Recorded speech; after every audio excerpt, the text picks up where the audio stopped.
pada PKA 8 tahun 2023 ini kami dari pihak Anjungan Aceh Timur dalam konteks kebudayaan Aceh juga kami menyediakan dan memamparkan ada beberapa seperti peninggalan sejarah seperti ada Al-Quran, ada juga bagaimana ciri khas adat Aceh Timur, kemudian bagaimana peninggalan sejarah pada abad 18, 19, dan 17 bahkan.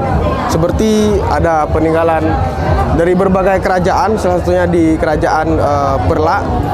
Kemudian ada beberapa kerajaan kecil di wilayah Idiraya dan sekitarnya, itu ada di kami pamerkan di PKA Anjungan Aceh Timur pada tahun 2023 ini.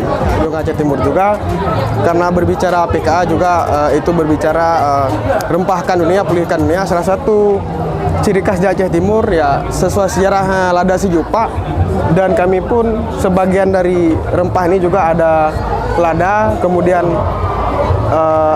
kayu manis, juga ada lada hitam, lada putih, dan kapulaga dan buah ketapang. Itu salah satu merupakan hasil rempah Aceh Timur yang juga pada saat itu mendunia di abad 18 dan 19.